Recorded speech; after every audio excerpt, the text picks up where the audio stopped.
favor confirmen para continuar. Ok, muchas gracias. La clase anterior nos quedamos en el triángulo de restricciones. Déjenme ver.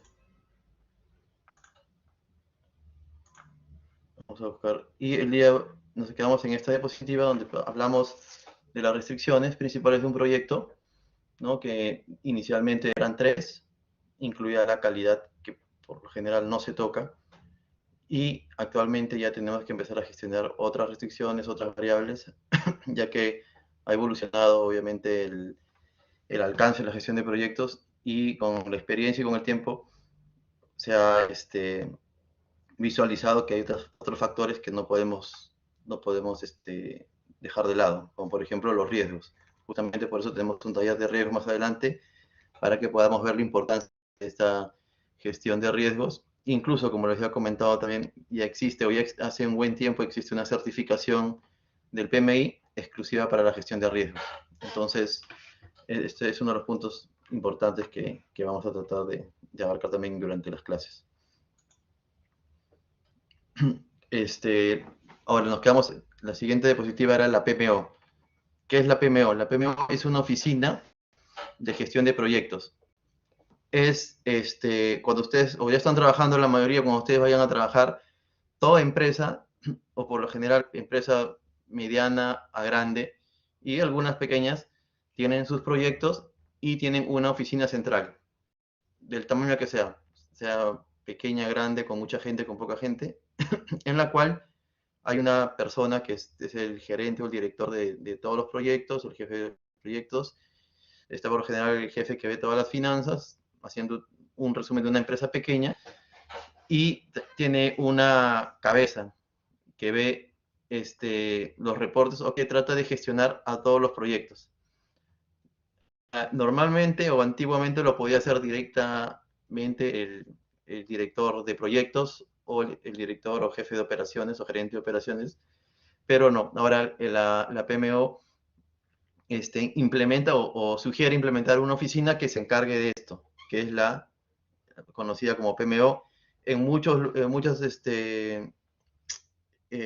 empresas no se llama este nombre, pero tiene el objetivo o tiene las funciones similares.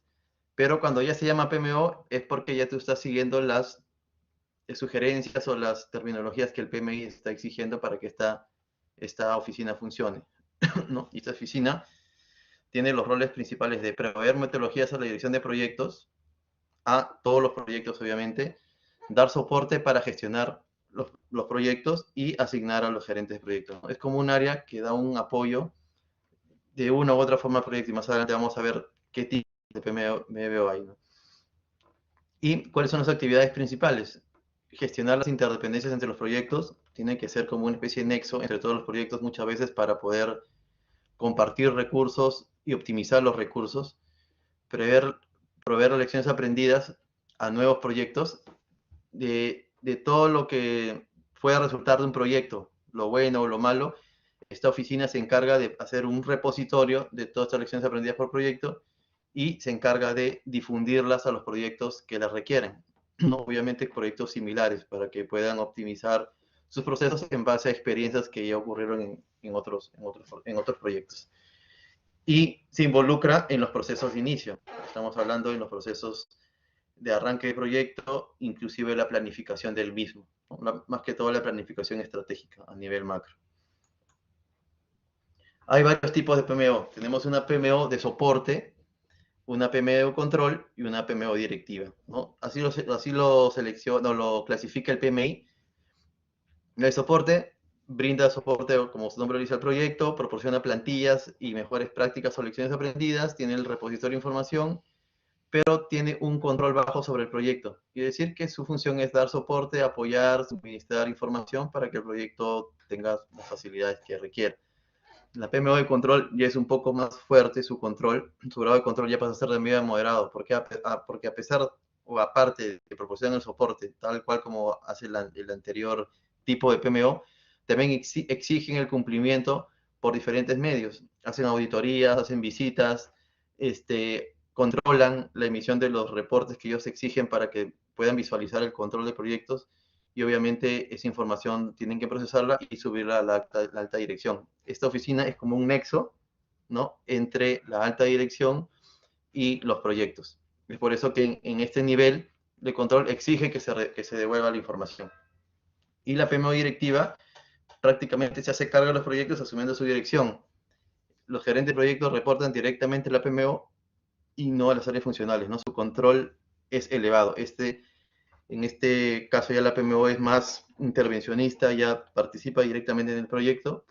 No es muy común, porque obviamente si hay un gerente de proyecto debería haber el gerente de proyecto es el dueño del negocio en ese proyecto, pero hay casos donde lo amerita o simplemente interviene la obra porque es una necesidad. Entonces la PMO prácticamente asume el rol de la dirección de los proyectos, ¿no? Acá podemos ver un gráfico o un flujograma de cómo más o menos funciona la PMO. Como les había comentado, ¿no? La PMO es un nexo entre todos los proyectos y la alta dirección. La alta dirección transmite a la PMO las estrategias organizacionales, ¿no? ¿Qué es lo que quiere que se logre al momento de organizar la empresa y los proyectos? Y la PMO, ¿qué hace? Brinda metodologías, servicios, entrenamiento, documentación, lecciones aprendidas, buenas prácticas, todo lo que pueda ayudar a que los proyectos tengan un desempeño favorable. ¿Qué tienen que hacer los proyectos? Los informes de progreso.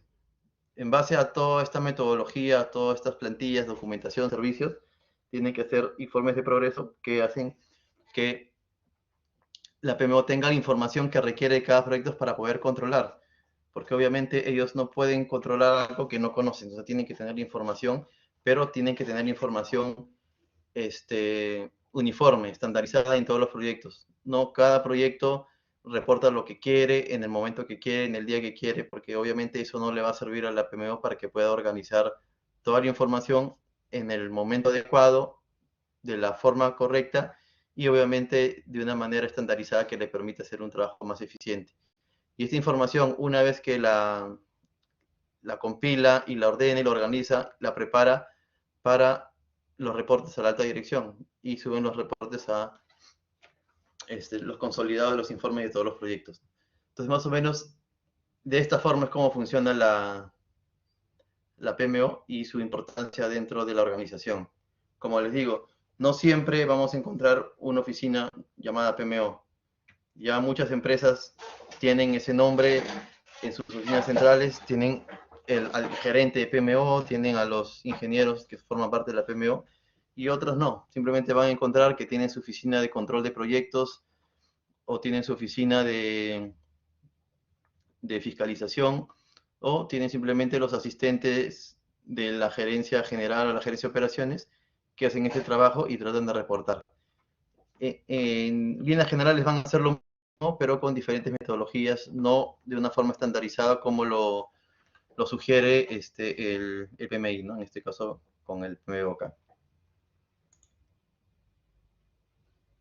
Normas para la dirección de proyecto.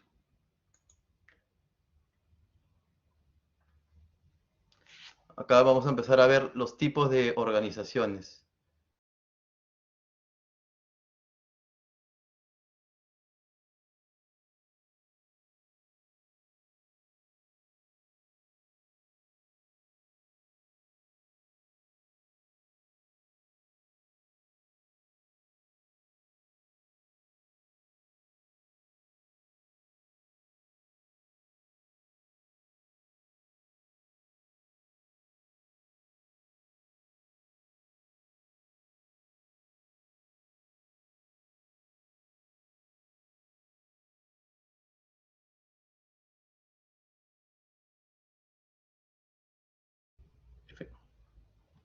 ¿Me escuchan? Por favor, confirmen. Sí, profesor. Ok, sí, parece que se cortó la señal, hubo un problema, pero ya se restableció. Justo se cortó cuando pasamos este tema. Vamos a empezar ahora a conocer un poco cómo funcionan las organizaciones, cuáles son las estructuras típicas que podemos encontrar en las organizaciones. Vemos que hay organizaciones funcionales, ¿no? Proyectizadas o mixtas o matriciales. Las funcionales son totalmente centralizadas, ¿no? Acá, como dice, es una organización donde los miembros del equipo trabajan para un departamento y pueden ser prestados a un proyecto de vez en cuando. Un ejemplo que se me ocurre, por ejemplo, la gerencia funcional o la gerencia de compras requiere hacer un almacén, ¿no? Para poder tener ahí sus productos mientras van saliendo las diferentes obras, por darles un ejemplo que estoy planteando, ¿no? Y para poder hacer el proyecto, presta personal para que haga las cotizaciones, para que dé soporte a ese proyecto en general. Pero a su vez, este personal también realiza actividades dentro de la gerencia. Como su naturaleza es compras, hacen las compras, cotizan, reuniones para ver los proveedores, importaciones, y obviamente empiezan a compartir los recursos. Entonces, muchas veces la persona que está dando el soporte al proyecto no está al 100% y hace de que el proyecto no avance como se debiera. Muchas veces hay un gerente de proyecto, como dice acá, no tiene mucho poder porque el gerente funcional es el dueño del negocio, el dueño del producto, y el gerente de proyecto depende muchas veces de los recursos de la gerencia que está ejecutando. Entonces, no tiene gran poder, los proyectos tienen baja prioridad, ¿no? Muchas veces le dan más prioridad a la tarea principal de esa gerencia y los recursos muchas veces no son otorgados, como le digo, a veces los recursos que debían designarse al proyecto se mantienen en el negocio normal de esta gerencia y el proyecto se descuida, ¿no? Esas son las principales desventajas. Y las ventajas teóricamente son que hay mayor habilidad funcional, o sea, las personas conocen el negocio, quieren saber lo que necesitan y pueden mejorar su conocimiento. Tienen un alto grado de especialización porque conocen, obviamente, el negocio. Y hay unas líneas de carrera mayor definidas, porque cuando tú ya estás trabajando en una organización funcional donde las gerencias ya son bien establecidas y van en crecimiento, tú tienes un área de crecimiento, puedes ir como jefe de compras en este caso, debajo del gerente de compras, puedes ir como gerente regional de compras, puedes ir como diferentes puestos que se van creando de acuerdo al crecimiento de la empresa. Entonces hay un crecimiento, o puedes visualizar por lo menos una línea de carrera, ¿no? Pero es todo centralizado. Las gerencias funcionales son las que dominan el proyecto y justamente como ve acá, y es lo que nos interesa a nosotros conocer, es que el gerente de proyecto no tiene poder, tiene muy poco poder. Y otro tipo de proyectos es la proyectizada o la orientada a proyectos, según lo que indica el PMBOK, ¿no? La organización está creada y está netamente estructurada para proyectos y no departamentos. En este caso no vas a encontrar una oficina, por lo general central, donde tenga las áreas de soporte, tenga las áreas de compras, tenga las áreas de logística, tenga las áreas de seguridad, tenga las áreas de administración, de recursos humanos. No, eso por lo general no existe en este tipo de organizaciones. Estas organizaciones tienen un gerente de proyecto, un jefe de operaciones que tiene a cargo sus gerentes de proyecto y cada proyecto se crea para cumplir el objetivo, y si es que no llega a salir un proyecto similar o no es necesario que el equipo siga trabajando, simplemente ese equipo se disuelve, que diga, se disuelve y obviamente se continúa haciendo los proyectos que se tienen hasta que se gane otro y va orientada simplemente a eso, a avanzar y a hacer los proyectos. Como vemos acá, no home, o sea, no hay un ambiente central para que el equipo pueda ir, solamente el proyecto o la obra, y el crecimiento en este caso es más difícil, o suele ser más difícil porque te garantiza de que al acabar tu obra tengas una oportunidad de poder seguir creciendo como profesional. No, en este caso, como el gerente de proyecto o el proyecto se crea netamente para esto, para lograr el objetivo, el gerente es el que tiene la mayor autoridad, en este caso tiene todo el apoyo dentro de su organización y la función o la comunicación en el proyecto es fluida. ¿Por qué? Porque tiene un solo equipo, ¿no? Y bueno, acá la palabra lealtad es lo que hice, pero no necesariamente este, el, el tipo de organización te va a garantizar una lealtad, ¿no? La lealtad va a ir más que todo cuando el líder, obviamente, lo motive, ¿no? Y también existe la matricial, donde vemos ambos casos. Vemos matrices, vemos ¿cómo les explico? Ahí tienes dos lugares a donde reportar, dos gerencias. Tienes la gerencia de operaciones, se puede decir, tienes la gerencia funcional, ¿no? En este caso hay un balance entre ambos poderes y se va a determinar, y vamos a ver más adelante cómo se puede graficar en los tres tipos que hay, ¿no? Hay una matricial fuerte, una matricial débil y una matricial balanceada, ¿no? Las ventajas es que tienes lo mejor de ambos. Tienes la experiencia y la especialización del funcional, y tienes el gerente de proyecto que conoce de gestión y obviamente va a pelear o va a hacer todo lo posible porque su proyecto fluya, funcione, ¿no? Entonces, ninguno ni otro se descuida, y lo ideal es que ambos se apoyen, ¿no? Para que ellos empiecen a lograr el objetivo. Acá en los gráficos vamos a ver esquemas generales, cómo son estas organizaciones. Como ya les comenté, tenemos la funcional, donde ellos coordinan directamente los proyectos y tienen el personal a su cargo. Por lo general no hay un gerente de proyectos, y si lo hay, este gerente no tiene mucho poder, porque el que domina y comparte o suministra los recursos es el gerente funcional. Entonces, esta es una estructura netamente funcional. Las matriciales, como vimos, está la débil, la equilibrada o balanceada, y la matricial fuerte. La débil es algo muy similar a la funcional, ya que si bien es cierto, existe un gerente de proyecto, va a reportar al gerente funcional netamente, y no tiene mucho poder. El que tiene mayor poder en este caso es el gerente funcional. La balanceada, que es la más ideal, o sea, la más, se puede decir, idónea desde mi punto de vista, es porque los dos se complementan. Los dos se complementan, tienen ambos poderes similares, los están interesados en sacar adelante el proyecto, y el director de proyecto, si bien es cierto, reporta al gerente funcional, tiene cierto apoyo.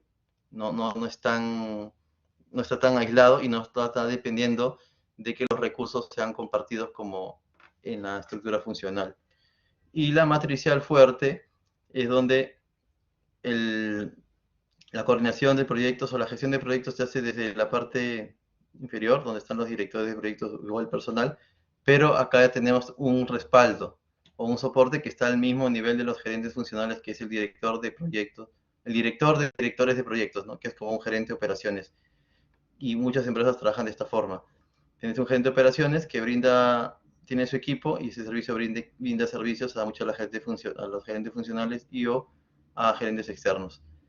El que da la cara o el que responde a las gerentes funcionales o que está al mismo nivel es el director de proyectos, y obviamente el director de proyectos, director de directores de proyectos, rinde a la dirección ejecutiva y busca siempre el soporte de las áreas funcionales, ¿no? Para poder lograr el objetivo del proyecto.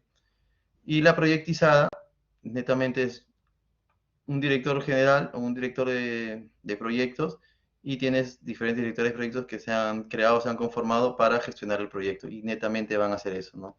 Si el proyecto se acaba, el equipo se disuelve y se retira. Entonces, como mencioné atrás, ¿no? Hay poca probabilidad de crecer, de subir en este caso. Acá vemos un resumen de doble entrada, cuál es el peso o el poder que tiene el director de proyectos según la estructura de cada organización, ¿no? Podemos ver acá, por ejemplo, que en una funcional la autoridad es poco o ninguna. En una matricial débil tiene una autoridad limitada. En una matricial equilibrada tiene baja moderada, y en una matricial fuerte tiene moderada alta, ¿no? Y en una proyectizada tiene total, casi absoluta, porque prácticamente, como les mencioné yo, no tiene nadie que está más arriba que el director ejecutivo, que es se puede decir, el gerente general de la empresa. Y así podemos ir viendo cómo varía o cómo va moviéndose el poder del gerente de proyecto en cada una de las organizaciones del tipo que ya conversamos, ¿no? La funcional, las matriciales o la proyectizada. Ahora pasamos a hablar un poco de los activos de los procesos de la organización. Los activos de los procesos de la organización son los procesos que la organización ha estandarizado a lo largo del tiempo.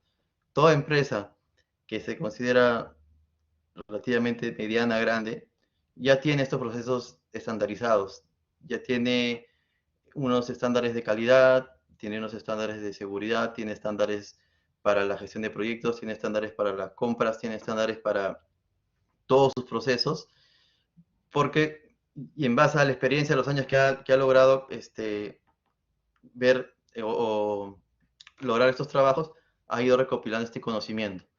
Entonces ya tiene estos estándares, tiene las normas, tiene las políticas, los lineamientos, los procedimientos, las plantillas, lo que conversamos, ¿no? Todo lo que la PMO tiene o junta para poder darle los proyectos. Y los requisitos de comunicación de la organización. Prácticamente es cómo la organización va a funcionar de una manera ya establecida y estandarizada. Y esto, como es propiedad intelectual de la empresa, que ha podido conseguir a lo largo de los años, pasa a ser un activo de los procesos de la organización. Y el conocimiento corporativo son las lecciones aprendidas, archivos, líneas bases, resultado de la medición de los procesos, base de datos, operativas, financieros y configuración, ¿no? Y eso ya pasa a ser los conocimientos que también obviamente forman parte de los activos del proceso de la organización. Porque, como mencioné, son conocimiento que ellos han podido adquirir durante el tiempo, lo han podido consolidar, lo han podido organizar. Y el objetivo de tener esto es que en los futuros proyectos esto le genere valor, le genere un orden, le genere una mejor organización de todos sus proyectos. Es por eso que esto siempre se tiene que primero conseguir y después se actualiza en cada momento. Los activos siempre van cambiando, siempre se van actualizando.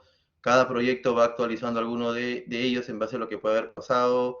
Un proyecto puede requerir tener una certificación que anteriormente la empresa no tenía, pero ahora ya por necesidad lo tuvo que generar la empresa, entonces ya se actualiza el activo, tiene más activos y esto es algo que siempre está en constante movimiento, ¿no? Siempre tiene que ir creciendo. Otro concepto que se ve también mucho en todos los procesos, tanto los activos de procesos de la organización y los factores ambientales de la organización son entradas de muchos de los procesos de la gestión de proyectos del PMOK. Sobre todo esto lo vamos a ver en la versión 6, que es la que vamos a revisar. Ahí, si ustedes empiezan a ver los procesos, van a ver que casi siempre las entradas son estos factores. ¿Por qué? Porque son los documentos o son los estándares que la empresa ya tiene como establecidos para hacer sus procesos y gestionar sus proyectos. Entonces, sí o sí los tienes que utilizar como entrada. Y los factores ambientales, más que todo, es el entorno, ¿no? Es el entorno donde se está desarrollando la organización, por ejemplo, cómo se administra el personal, capacitas al personal, qué infraestructura tiene la empresa. Tiene una oficina central, tiene en cada proyecto sus campamentos, sus oficinas, ¿no? Las condiciones del mercado, dónde se está moviendo, si está trabajando en dólares, en soles, cómo está moviéndose el mercado. Obviamente es algo que afecta al proyecto y por eso es un factor ambiental de la organización. Las normas gubernamentales, por ejemplo, el gobierno, qué normas ha sacado, qué normas ha quitado, cuáles son las nuevas exigencias que pueden haber aparecido al momento de que el proyecto se está desarrollando. Entonces, y obviamente, para finalizar, el clima político. El clima político es algo también que es un factor ambiental. Todo lo que está rodeando a la organización de alguna u otra forma, de interior o exteriormente, es un factor ambiental que la organización no tiene presente y siempre lo tiene que tener como una entrada también para todos los procesos que lo requieran. Y otro concepto que es muy sencillo también de ver, pero es importante también conocerlo, es los stakeholders. Los stakeholders en traducción significa los interesados, ¿no? Son las personas o en general cualquier individuo, organización, población que se pueda ver impactada positiva o negativamente con la ejecución del proyecto y con el resultado del mismo. Entonces, estos interesados o stakeholders tienen que ser gestionados de una manera muy, se puede decir de una manera muy hábil para que no genere conflictos. Algunos interesados por nombrar, por ejemplo, es los clientes, los usuarios, los patrocinadores, ¿no? Los que dan el dinero, los gestores de la carrera de programa o de cartera que diga de programa, o la PMO, también es un interesado de que el proyecto salga bien. Los directores de proyecto y el mismo equipo de proyecto que está involucrado en hacer la obra también son interesados, obviamente. La organización ejecutante puede ser un ministerio, puede ser una municipalidad, un gobierno regional, son interesados. Los proveedores también, ¿por qué? Porque son los que están pendientes de que puedan vender, puedan dar servicios, puedan dar productos en la realización del proyecto y siempre van a estar interesados que el proyecto también se culmine de manera exitosa. Acá falta mencionar a la población, por ejemplo, de la zona de influencia donde está realizándose el proyecto. Es uno de los stakeholders quizás más complicados de manejar en algunos casos. Tenemos también a los alcaldes del distrito, al alcalde provincial, al presidente regional, al presidente de la comunidad campesina de donde está ejecutando el proyecto. O sea, hay muchos interesados y estos tienen que ser identificados antes de iniciar el proyecto. ¿Para qué? Para que tú puedas tener un plan, cómo gestionar a cada uno, cómo comunicarte con cada uno y en qué momento, qué le puedes ofrecer, qué no le puedes ofrecer y establecer estas métricas para cada uno. Porque si tú no los tienes mapeado y descuidas a alguno o los gestionas de una manera que no es correcta, en cualquier momento explota el conflicto cuando ya es demasiado tarde. Entonces, parte del arte o de realizar una buena gestión de proyectos es mapear a estos interesados, que lo vas a conocer en otros lugares, o cuando estemos hablando, ustedes estén hablando con otras personas, puede ser que le digan, ¿y quiénes son los stakeholders? ¿No? Entonces ustedes ya saben de qué están hablando los interesados. Eso simplemente es un término en inglés, pero es lo mismo. Ahora vamos a hablar un poco del ciclo de vida del proyecto. Los proyectos se llevan a cabo en un marco mucho más amplio que ellos mismos. Obviamente el proyecto no es una isla, ¿no? El proyecto se desarrolla dentro de un ambiente del cual, como ya mencionamos, va a generar un impacto, que por lo general debería ser positivo porque si no, no se haría el proyecto, pero muchas veces ese impacto positivo no se puede visualizar durante la ejecución, solamente se visualiza al final, pero siempre va a estar enmarcado, ¿no? En algo mucho más amplio que el proyecto en sí. Entonces tiene que ver siempre tiene que evaluarse ese entorno.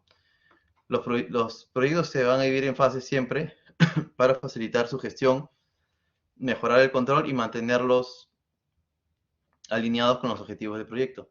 A estas fases se le denomina el ciclo de vida del proyecto. El ciclo de vida del proyecto es más que todo lo que dura el proyecto de inicio a fin y este se divide en fases. Las fases principales que vamos a conocer son la fase de inicio, la fase de planificación, la fase de ejecución y la fase de cierre. Hablamos de 4 fases que se desarrollan a lo largo de todo el ciclo de vida del proyecto, ¿no? Y estas son secuenciales. No necesariamente una tiene que cerrar para iniciar la otra, pero sí tienen que cerrarse todas. Y cuando uno finaliza una fase, tiene que mirar atrás y plantarse en el punto de control de fase, como vamos a ver acá más adelante, y ver si es que la fase se cerró, si se cumplió con todos los requisitos o no. Y acá están las fases que les mencioné, ¿no?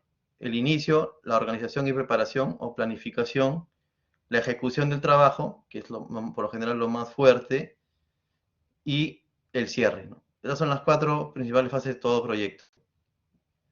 Y acá nuevamente están graficadas dentro del ciclo de vida del proyecto y al terminar cada fase hay un punto de inspección, que es el punto de inspección de fase.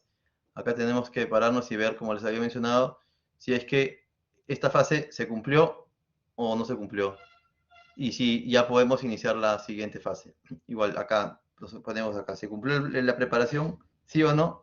Ok, no se cumplió, pero sí podemos iniciar la ejecución, sí la podemos iniciar, pero sabemos que tenemos pendientes en esta fase. No necesariamente, este sería lo ideal, ¿no? Obviamente, cerrar una, empezar otra, cerrar una, empezar otra, pero en la vida real eso es muchas veces complicado. ¿Por qué? Porque tienes muy poco tiempo para planificar, pero ellos están exigiendo que tú inicies el trabajo. Entonces tú tienes que priorizar qué necesito, cuál es lo mínimo indispensable para que yo pueda iniciar el trabajo de una manera correcta, ordenada. Y mientras voy iniciando ese proyecto, con lo que ya puedo haber planificado, sigo planificando, sigo avanzando, pero ya empezó otro. Y una vez que ya terminé, cierro mi fase de planificación y preparación y ya me encuentro netamente en la fase de proyectos. Y así vamos hasta el cierre, ¿no? Las fases de proyecto se subdividen ya bajo la metodología del PMBOK en 5 grupos de procesos. Los grupos de procesos, ¿cuáles son? El proceso de inicio, que se relaciona con el inicio del proyecto, el proceso de planificación, que va con la parte de organización y preparación, y en la ejecución del trabajo tenemos dos procesos que por lo general siempre están metidos dentro de ella, ¿no? Que uno es la ejecución del trabajo y la otra es el control y monitoreo del trabajo. Entonces, estos se desarrollan siempre dentro de la fase de ejecución y el proceso de cierre, obviamente, ya va con el proceso de cierre. Y dentro de este grupo de procesos se distribuyen las 10 áreas de conocimiento. Las 10 áreas de conocimiento, de acuerdo al PMBOK edición 6, ¿no? Son las áreas que tenemos que dominar para nosotros empezar a organizar el proyecto de la mejor manera. Áreas de conocimiento que son la gestión del tiempo, por ejemplo, la gestión del costo, la gestión de calidad, la gestión de adquisiciones, la gestión de recursos, y vamos a ir numerando, más adelante vamos a ver el detalle, y durante todo el curso vamos a empezar a hablar de cada una de las áreas de conocimiento, que son las que van alimentando a cada uno de estos procesos. Y ahora vamos a ver un poco de una introducción rápida, básica, de la guía del PMBOK. ¿Alguien tiene alguna consulta hasta este punto? Porque desde este punto hemos tocado conceptos generales de gestión de proyectos basados prácticamente en lo que nos indica la versión o la edición número 6 del PMBOK, que como les mencioné es la que vamos a desarrollar en la primera parte del curso. ¿Alguien tiene algo, alguna duda?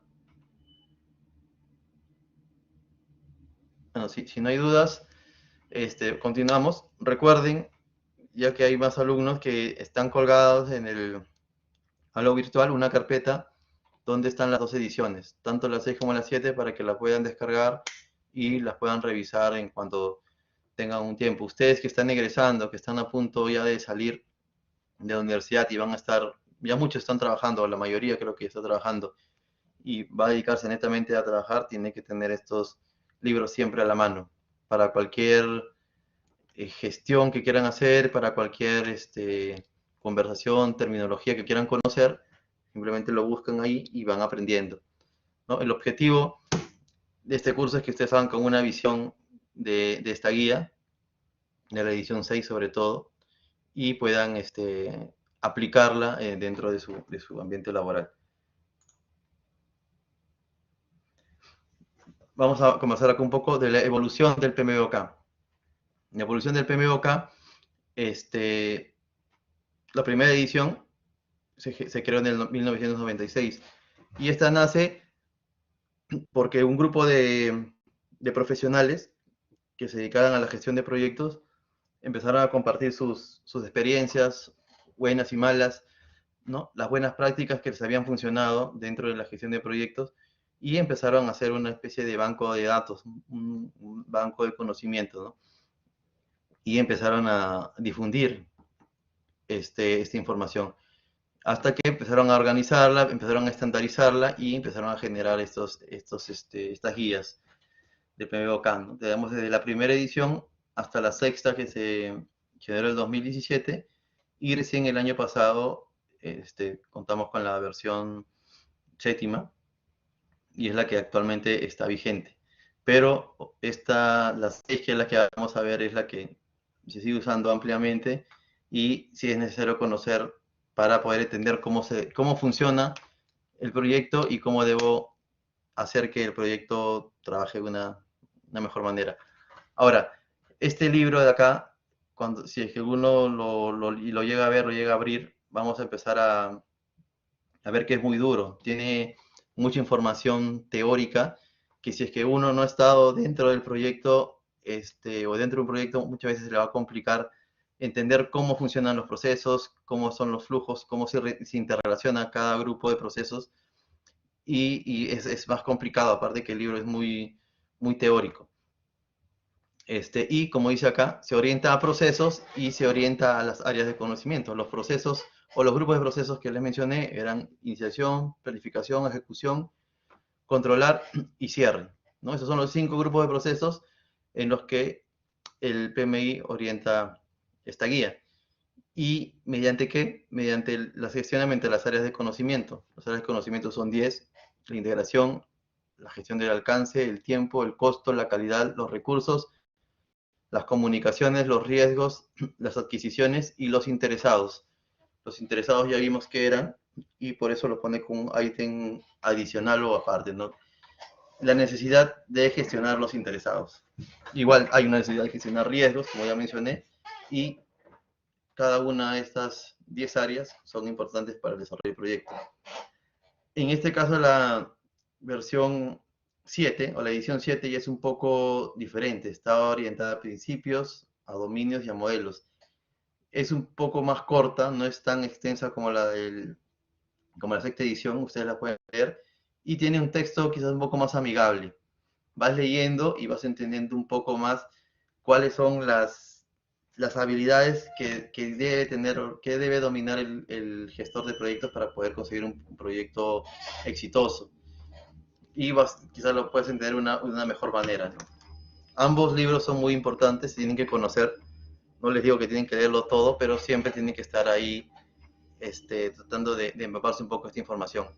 Como les dije, en el curso vamos a hablar más de la versión 6 y la versión 7 se la he compartido para que también la puedan leer y puedan empezar a ver las diferencias, ¿no? Ahora, esta guía y el examen actual para la certificación de PMP está orientada a ver que el gerente de proyectos tenga las competencias para ser un buen gerente de proyecto.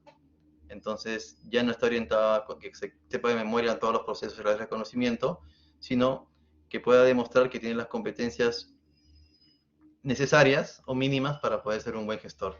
Y es por eso que a partir del 2021 también el examen cambió. Ya no es el mismo de hace unos años. Bueno, acá hablemos un poquito de la séptima edición. Se basa en 12 principios. Stewardship o administración es ser diligente, o sea, administrar un proyecto de manera diligente, respetuosa y siempre respetar la gobernanza. Como la gobernanza ya vimos que es la forma de cómo se gobierna la organización mediante procedimientos, estándares y formas de que la organización tiene por conveniente implementar para que todos los proyectos tengan los recursos y puedan fluir de manera correcta. Y obviamente el líder tiene que respetar esta gobernanza, ¿no? para que genere también una comunicación y un flujo entre ambos de manera correcta. El equipo, otro principio, crear una cultura de responsabilidad y respeto, ¿no? Es una de las funciones que tiene que empezar a ver un gestor de proyecto. Y una de las cosas más difíciles o más complicadas siempre va a ser crear un equipo que sea altamente eficiente, que tenga la cultura de responsabilidad y que también exista el respeto entre ambos. No siempre se logra tener el equipo que uno quiere, porque cuando tú estás en una obra muchas veces, o te dan un proyecto a cargo, vas a tener muchas personas que ya están ahí. Son personas que trabajan en la empresa mucho tiempo y las están reubicando en tu proyecto. Entonces tú tienes que empezar a conocerlos y empezar a ver cuáles son sus fortalezas, sus debilidades y empezar a gestionarlos de una manera correcta. Los stakeholders, los interesados que ya vimos, involucrarlos y entender sus intereses y necesidades, ¿no? Y gestionarlos. no podemos dejarlo de lado y a ver que pase lo que tenga que pasar y el momento que origina el conflicto ya es demasiado tarde, ¿no? El valor. El valor es una palabra que se está usando en casi todas las metodologías. En Lean Construction, que ustedes imagino que hay en la parte de planificación, genera valor. El BIM, por ejemplo, como metodología, genera valor. Las metodologías ágiles también están enfocadas en generar valor. Entonces, prácticamente todo lo que nos está rodeando como conocimiento para la gestión de proyectos tiene que generar valor, porque si no, no tendría sentido usarlo. Pensamiento holístico, reconocer y responder a las interacciones de los sistemas. Los sistemas es el entorno, es cómo funciona el proyecto tanto por dentro como por fuera, y tienes que responder a estas interacciones para que tu proyecto sea exitoso. El liderazgo, motivar, influir, hacer coach y enseñar, ¿no? Esto es muy importante para que tu equipo esté siempre motivado, y es una de las cosas más complicadas de lograr porque muchas veces hay cosas que no dependen de ti, como por ejemplo, darles un ejemplo, el más conocido, el salario, ¿no? No siempre o casi siempre el personal nunca está contento con su salario. Entonces, y muchas veces el aumento del mismo no está en manos del gerente o director de proyectos. Entonces, tienes que ver la forma como lograr de que el equipo se motive sin ello. Quizás este crecimiento. Y además, se ha demostrado en estudios que, por ejemplo, el salario es una de las prioridades de las personas, pero no es la principal motivación para mantenerse en una empresa, para poder dar todo lo que necesita, porque hay otras cosas que quizás valen más, ¿no? Y eso es lo que tiene que gestionar el líder del proyecto. Tailoring es adaptar la estrategia de la entrega basada en el contexto. Obviamente el contexto externo e interno siempre va a ir variando y tenemos que ir adaptando nuestra estrategia en base a ello. No podemos mantener todo el proyecto la misma estrategia porque lamentablemente el proyecto es muy dinámico y siempre va a ir cambiando tanto por demandas internas como externas. Entonces ahí tenemos que hacer esta adaptación siempre a nuestra estrategia inicial. Y obviamente es uno de los principios que tenemos que tener presente siempre. La calidad. Integrar la calidad en procesos y resultados. Como les mencioné cuando hablamos del triángulo de restricciones, la calidad es algo que no se negocia. Entonces tienes que integrar, implementar la calidad siempre en todos tus procesos. No puedes dejar nada sin que tenga un control y una calidad implementada, porque obviamente eso te va a generar un desvío que a la larga te va a ocasionar un problema en tu proyecto.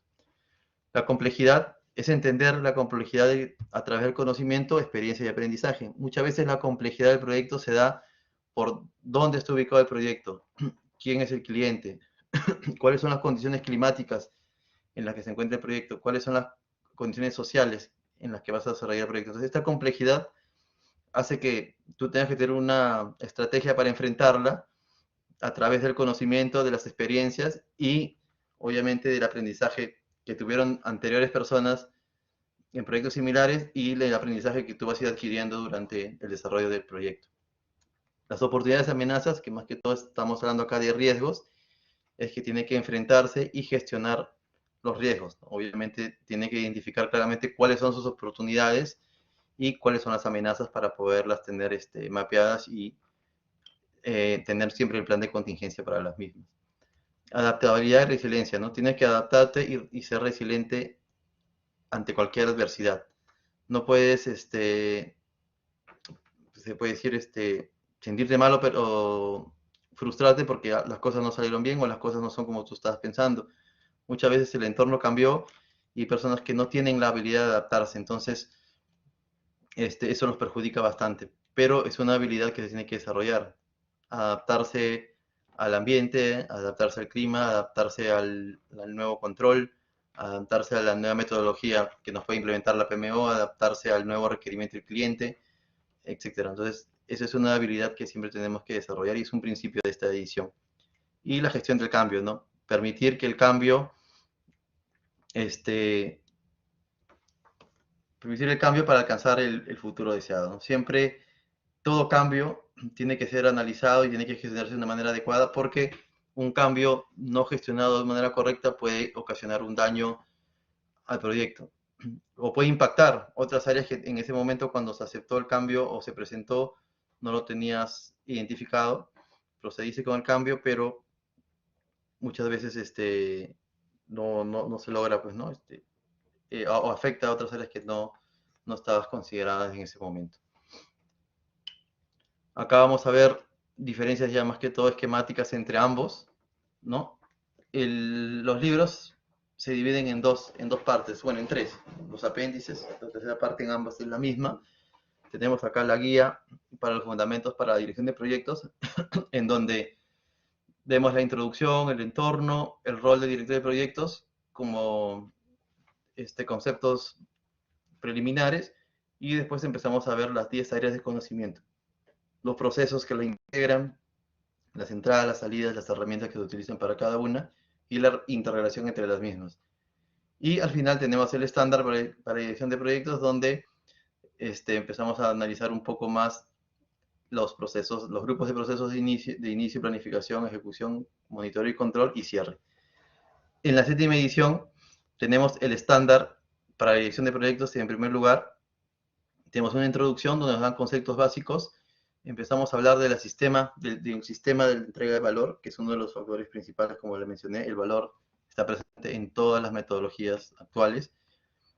Y los principios, que ya hemos visto. Hemos visto los principios, los 12 principios, que es administración, equipo, interesados, valor, pensamiento sistemático o holístico, liderazgo, a la medida, calidad, complejidad, riesgos, adaptabilidad, resiliencia y cambio, ¿no? Esos son los 12 principios.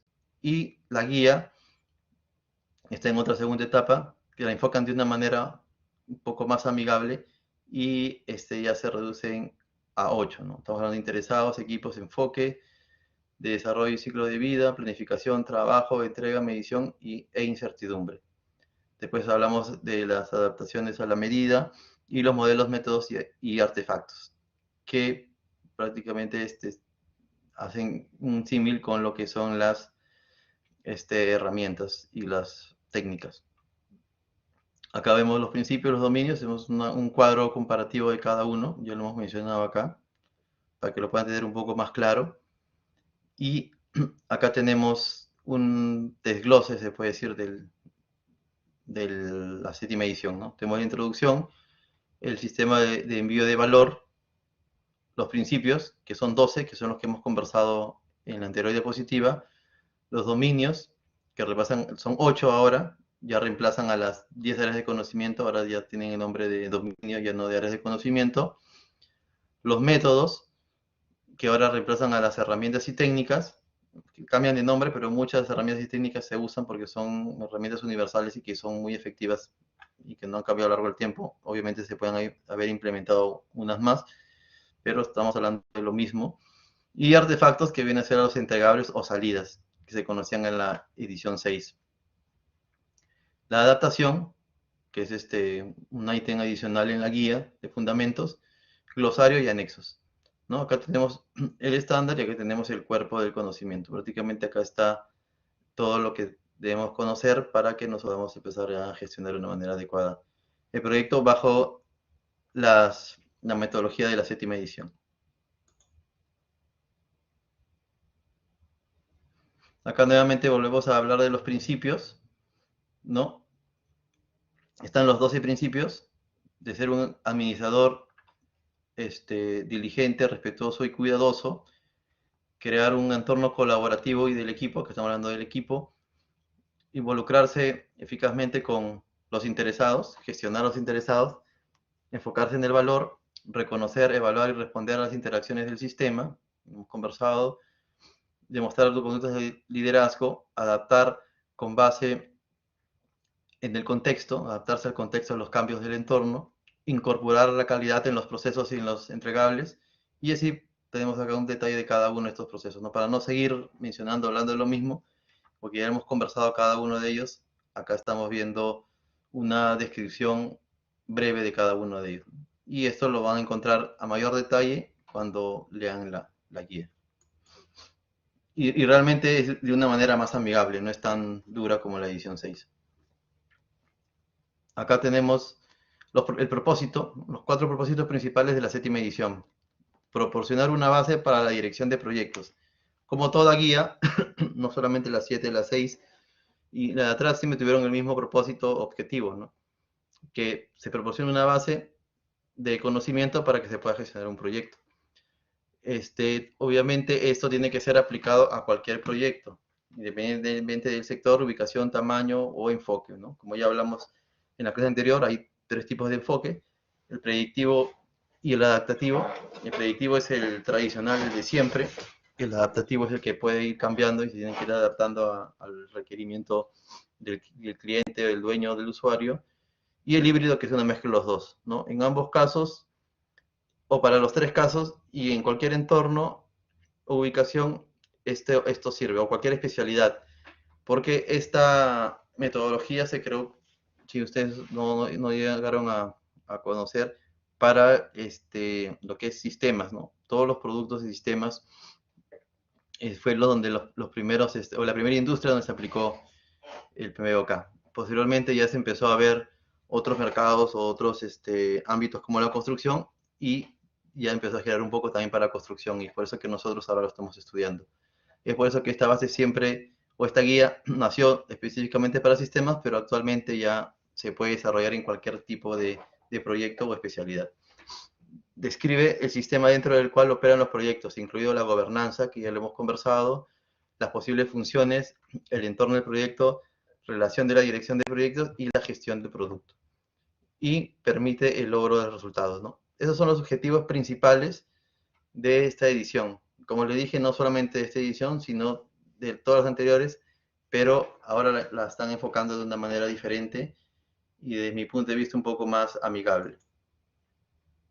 Porque se basa, como le dije, ya en describir las competencias que debería tener un gestor de proyecto, ¿no? Más no ya un conocimiento técnico que debería poseer, que es básico obviamente, pero se dieron cuenta que no era lo único necesario, ¿no? Sino que tenía que desarrollar competencias para lograrlo. Acá tenemos los términos y conceptos claves, esto lo van a ver en la primera parte, introducción, habla de resultados, portafolio, producto, programa, y nosotros hablado anteriormente de lo que es el producto y el programa. Hemos hablado que es un proyecto, hemos hablado que es dirección de proyecto, que es director de proyecto, que es el equipo del proyecto, que es el sistema para la entrega de valor y que es el valor. Todos estos conceptos son descritos brevemente en la primera etapa, en la introducción de la edición 7, pero ya prácticamente hemos conversado eso anteriormente, por eso no voy a tocarlos nuevamente para no alargar más el punto, pero son términos básicos y claves que hace mención el libro. Y si ustedes quieren leer exactamente cómo describe cada uno, ahora en la edición 7 ven las primeras páginas y está descrito muy brevemente cada uno de estos términos. Que lo pone como términos y conceptos claves porque lo vamos a utilizar prácticamente o se utilizan durante todo el libro, ¿no? Que es ya es mucho más extenso.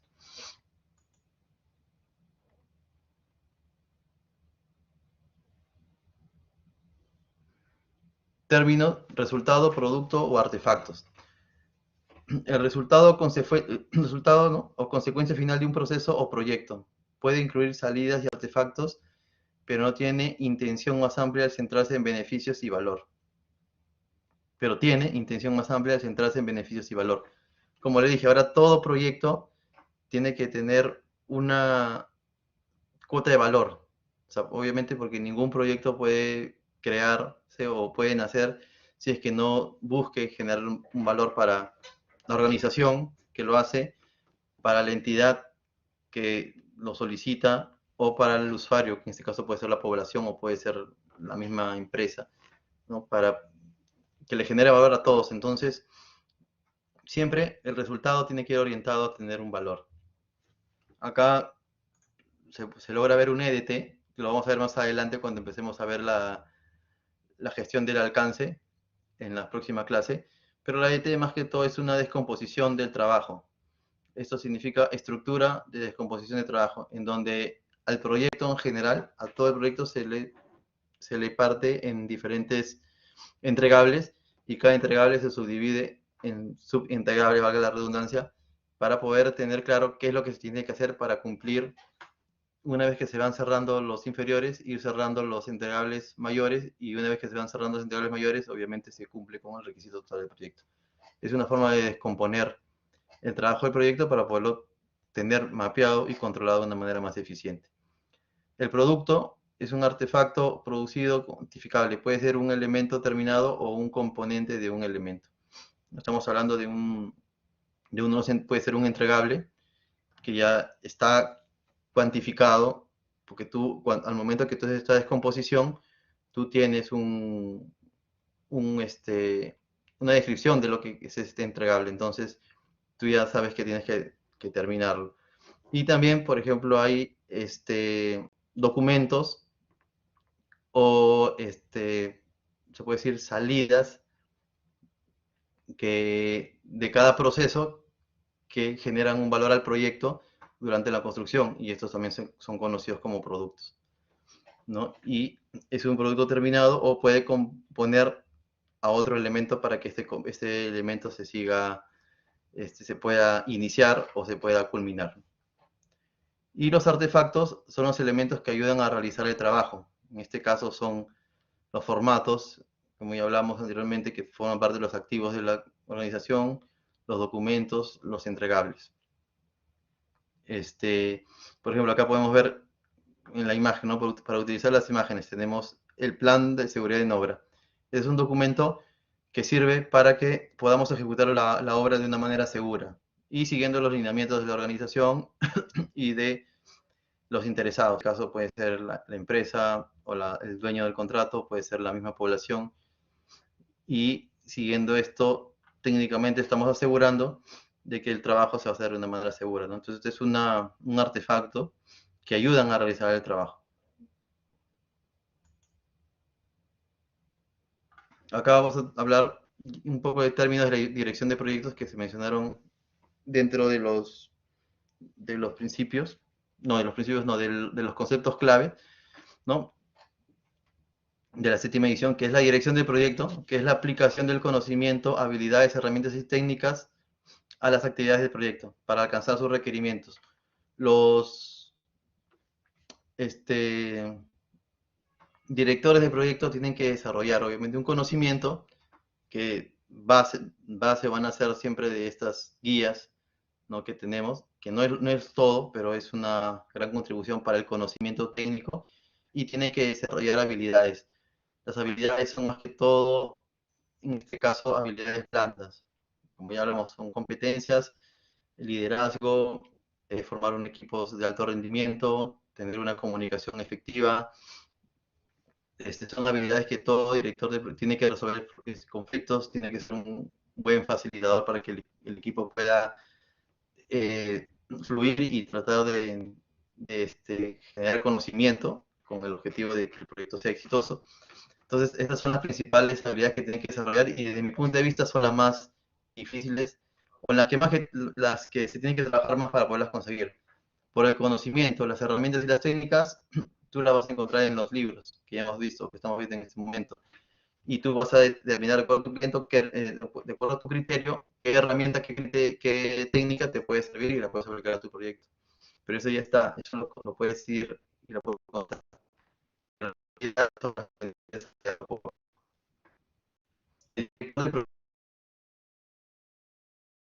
Es una persona nombrada por la organización ejecutante para liderar el equipo del proyecto que es responsable de alcanzar los objetivos. Sus funciones son facilitar el trabajo del equipo para lograr los resultados y gestionar los procesos para entregar los resultados previstos.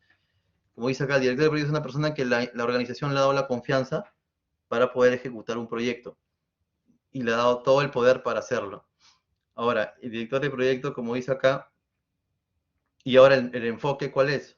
No es tanto que el director de proyecto sea el que arrea a todo su personal para que se hagan las cosas, sino que tiene que hacer, obviamente, motivarlos, pero tiene la obligación de facilitar que el trabajo del equipo fluya. ¿Y cómo lo tiene que hacer? Tiene que hacer eliminando las restricciones, tiene que irles allanando el camino para poder hacer ese trabajo. Ahora la nueva corriente o los nuevos gerentes de proyecto que se están viendo son más que todo una dirección, una gerencia de proyectos, pero de servicio. ¿Qué quiere decir eso? Que el director de proyecto tiene que tratar de que no haya obstáculos que puedan detener el flujo del proyecto. Y para eso su función o su enfoque es eliminar estos obstáculos antes que cualquier cosa. Muchas veces va a tener que hacer cosas que no le corresponden para no distraer las funciones del equipo que está haciendo en ese momento, pero va a tener que tomarlas ¿para qué? Para que el equipo siga trabajando en el ritmo que estaba y no se retrasen.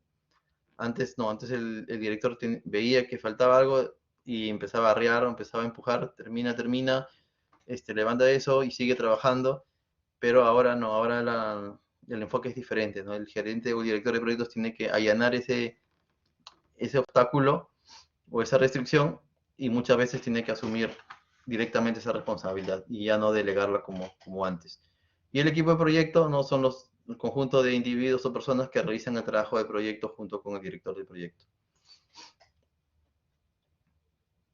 Los términos para la entrega de valor, el sistema para la entrega de valor, ¿no? Es un conjunto de actividades estratégicas que van dirigidas a la construcción, sostenimiento, avance, o crecimiento incluso, más que avance, y crecimiento de una organización. Los portafolios, los programas, los proyectos, productos y operaciones pueden formar parte del sistema de entrega de valor de una organización. Y el valor, ¿no?, es la cualidad, importancia o utilidad de algo. Como les mencioné, este término es muy utilizado ya en todas las metodologías actuales y siempre todo trabajo que hagamos tiene que ir enfocado en dar un valor al producto, siempre. Y generar, siempre darle más valor al cliente, no conformarse con lo que tenía o con lo que se le ofreció inicialmente, sino siempre tratar de darle más valor, obviamente sin asumir un costo como empresa, simplemente se les puede ofrecer cosas que quizás en ese momento ellos no lo veían como importantes, pero tú como especialista o como persona que conoce el producto, se le puede sugerir. Y les doy un ejemplo rápido de cómo se puede generar valor sin gastar más dinero. Por ejemplo, en el en un edificio, en un cine, estaba previsto que las alfombras del cine sean, obviamente, la construcción de un cine, ¿no? Que sean importadas de la India y que tengan tales características de calidad, ¿no? De, de diseño. Y obviamente estas costan demasiado caro.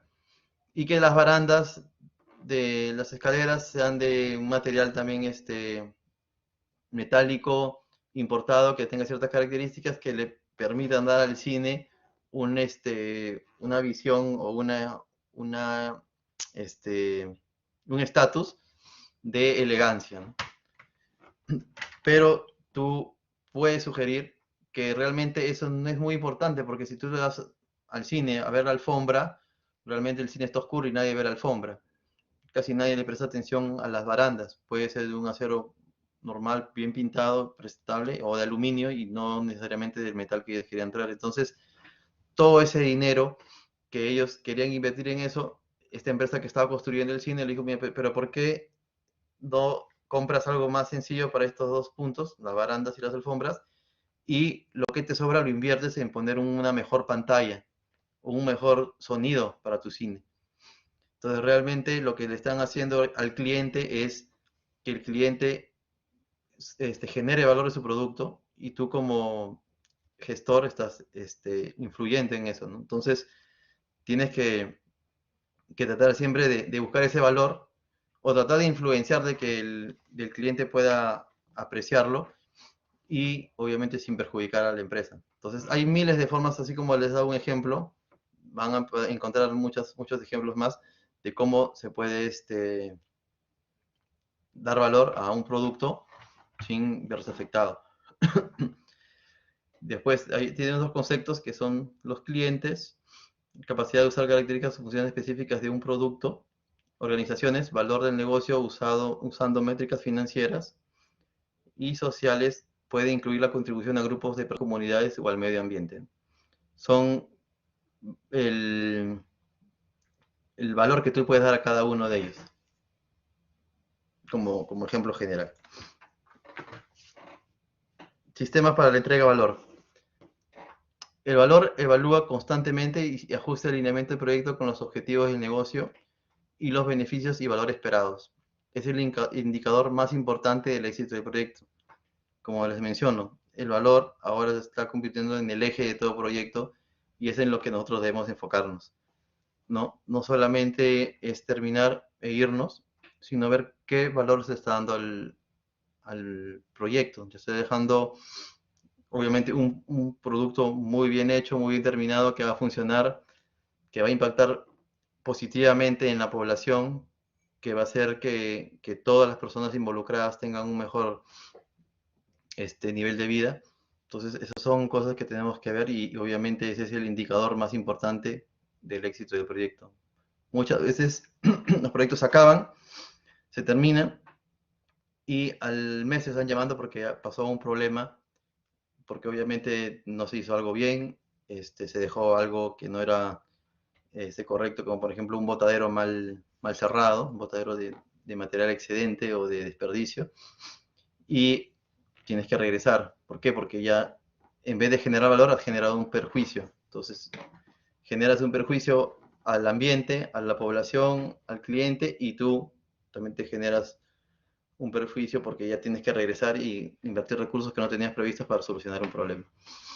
Y tienes que enfocarse en resultados que permiten a los equipos de proyecto apoyar los beneficios deseados que llevan hacia la creación del valor. No siempre tienes que enfocarte en los resultados. Y esto va a permitir que tengas una visión de lo que tienes que lograr para crear el valor. Sistema para la creación de valor. Ya hablamos de la creación de valor. ¿Cómo puedo yo empezar a crear valor? ¿Cómo influye para generar el valor el sistema de la gobernanza? Tengo que conocer cómo funciona mi organización, qué me da, qué no me da, y si yo estoy del lado de la gobernanza, ¿qué hago para que mis proyectos puedan tener todos los recursos necesarios para que hagan un proyecto exitoso y obviamente generen valor, ¿no? Las funciones asociadas con el proyecto, acá más que todo se habla de personas que desarrollan diferentes tipos de funciones. Y estas personas obviamente mediante su trabajo y mediante su aporte al proyecto van a ayudar a que se genere el valor, ¿no? Todas las áreas de soporte, todos los profesionales que intervienen directa o indirectamente en el proyecto, son funciones que están asociadas obviamente al proyecto, ¿no? Y el entorno también es muy importante. El entorno, como ya hablamos, es dónde se encuentra el proyecto, qué zona puede verse afectada o no por la creación del proyecto durante la construcción y en la finalización, ¿no? Como le dije, por lo general un proyecto al finalizar tiene que generar siempre valor.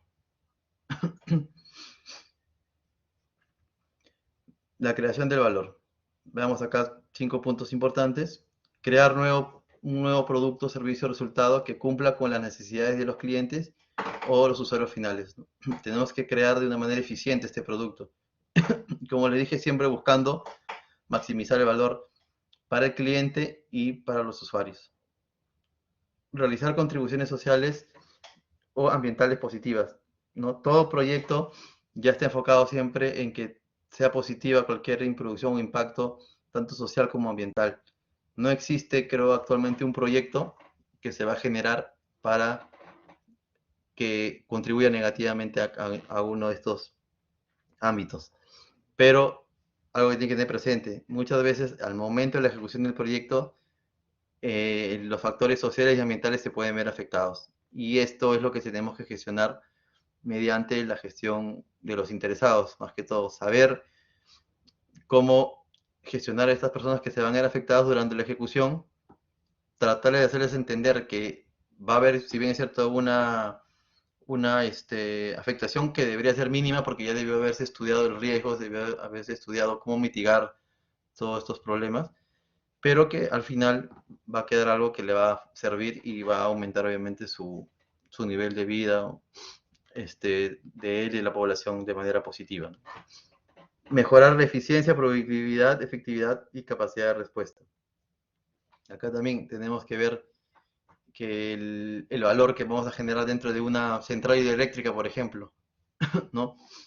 voy a hacer una ampliación, voy a colocar 2 turbinas más para tener mayor potencia, entonces yo lo que voy a hacer que su planta tenga mayor eficiencia, tenga una mayor productividad y tenga una mayor capacidad de respuesta, porque ya estoy dándole mayores herramientas para que lo haga.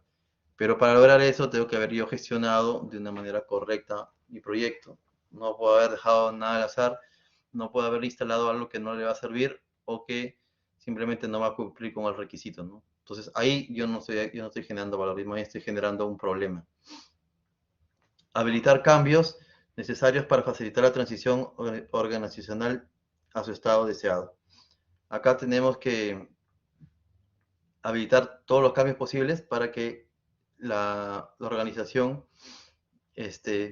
facilite, ¿no? Facilite todo este manejo del entorno y pueda lograr el objetivo que es conseguir el estado final del proyecto, ¿no? Y conservar los beneficios habilitados por programas, proyectos u operaciones comerciales anteriores, ¿no? Como le digo, cuando uno termina un proyecto mínimo tiene que conservar lo que ya existía y tiene que apuntar a generar mayor valor y que esto se mejore, ¿no? Entonces, estas son unas maneras muy sencillas de cómo uno puede generar valor dentro de los proyectos.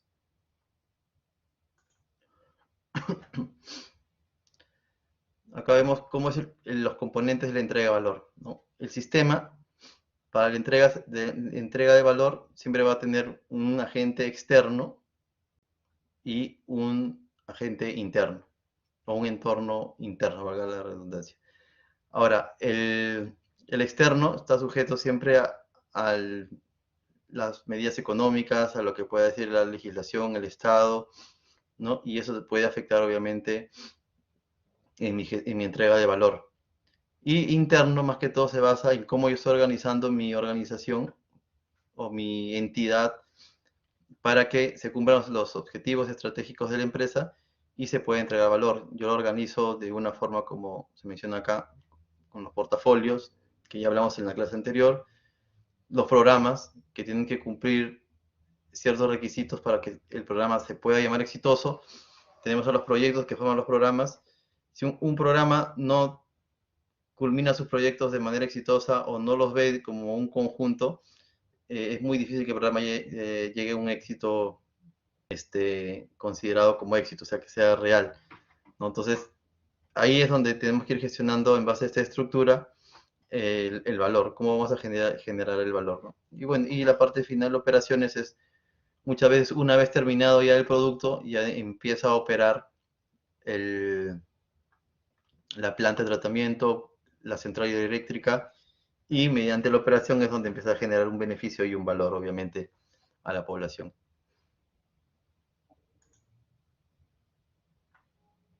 La audiencia para el estándar. Más que todo, audiencia se refiere acá, así está en el libro, en la edición 7, pero se refiere a qué personal está orientado esta guía, ¿no?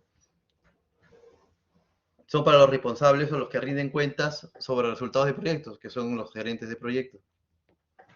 Todos los que trabajan en proyectos a tiempo completo parcial. Todos los que trabajan en la oficina de control de proyectos o PMO.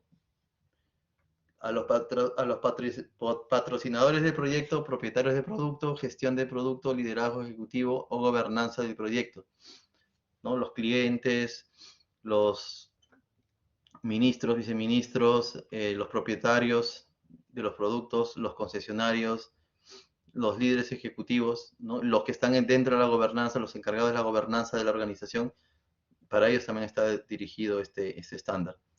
Los involucrados en la dirección de portafolios o programas, ¿no? Que ya vimos que es un portafolio, que es un programa, y que los proyectos están inmersos en cada uno de ellos.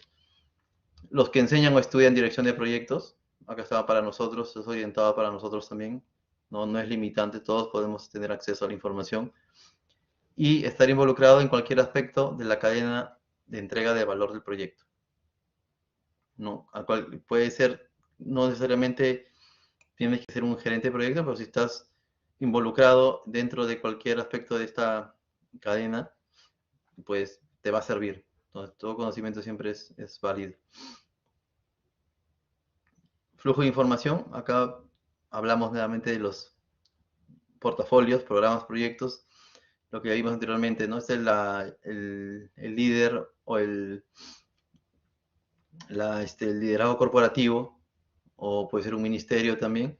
Tiene los portafolios, tiene los programas y tiene la operación, ¿no? La información siempre va a ir en dos sentidos, ¿no? Transmite la estrategia al portafolio, el portafolio transmite los beneficios y el valor a los programas para que puedan tener claro qué es lo que tienen que hacer, y ellos tienen que generar dentro de su producto el valor. Y después, cuando estén en operaciones, le dan el soporte para que la operación pueda funcionar de una manera correcta. Y la operación le retorna algunos problemas, experiencias que han tenido para que los programas vayan mejorando, los proyectos vayan mejorando. Los programas reportan el performance de los proyectos, y los portafolios obviamente reportan al líder general o al senior leadership esta información, ¿no? Es un flujo en doble sentido que más que todo que se basa en lo que cada uno transmite al siguiente, y qué es lo que retorna a cada uno para poder tener una comunicación en todo el proceso de generación de valor. A ver, hablemos un poquito más del sistema de gobernanza organizacional. ¿Qué proporciona este sistema de gobernanza? Una estructura integrada, marco de referencia que orientan las actividades y define la autoridad para aprobar cambios. Nos autoriza quién puede, mejor dicho, determina quién puede aprobar un tipo de cambios, o hasta un tipo de presupuesto o un tipo de alcance, y va subiendo niveles dependiendo de lo que se define en ese momento, ¿no? Igual para la toma de decisiones.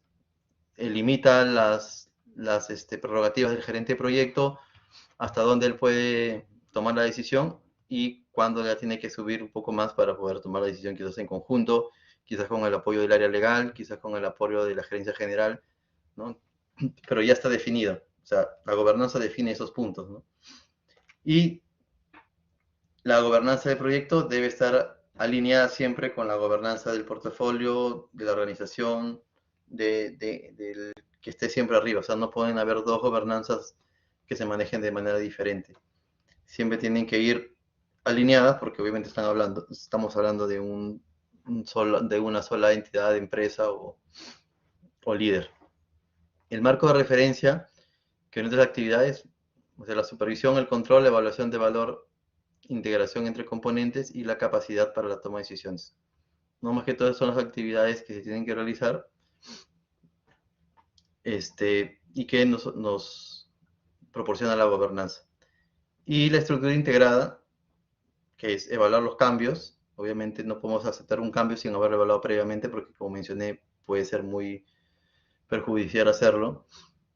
Evaluar los incidentes, evaluar siempre el riesgo del entorno, que puede cambiar y que nos puede afectar, y tener claro cuáles son los objetivos del portafolio, los beneficios de los programas y los entregables producidos por los proyectos, ¿no? Esto tiene que estar también bien claro, ¿no? Cuáles son los objetivos de cada uno de ellos y qué es lo que se tiene que lograr, o qué es lo que se quiere lograr. Funciones asociadas con proyectos. Acá vamos a hablar de dos puntos, que son la coordinación de trabajo colectivo y las funciones desarrolladas en el proyecto. La coordinación de trabajo colectivo puede ser descentralizada, puede ser centralizada, y puede darse en equipos de proyecto autoorganizados para ciertos componentes, ¿no? Sabemos que toda organización o todo proyecto tiene equipos y tiene personas que hacen el trabajo. Muchas veces el trabajo se hace de manera centralizada, como mencioné, con una oficina de control de proyectos, que es la PMO, por ejemplo. Entonces centraliza todo, pero también tiene diferentes proyectos en varias partes de una región o de un país. Entonces ahí es donde se centraliza el trabajo, pero sigue siendo colectivo. Si bien es cierto, está descentralizado, por la necesidad o por la ubicación del proyecto, pero tiene que reportar siempre y tiene que desarrollarse al final la información de una manera centralizada, ¿no? Y eso se logra coordinando el trabajo del equipo. Y obviamente eso nace ya de todos los procesos que tiene la organización como definidos y que por lo general la PMO, la organización de la Oficina de Administración de Proyectos es la que genera estas facilidades.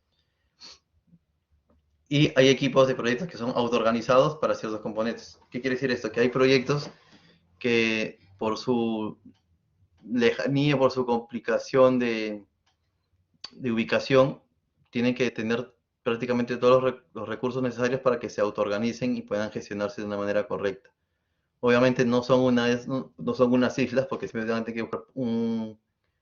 tienen que generar algún reporte o algún apoyo externo, pero se gestionan de una manera diferente, porque quizás aparte de un gerente de proyecto, quizás ya tienes un gerente de seguridad, tienes un gerente de calidad, tienes un gerente comercial, que en conjunto toman todas las decisiones y se autogestionan, se autoorganizan.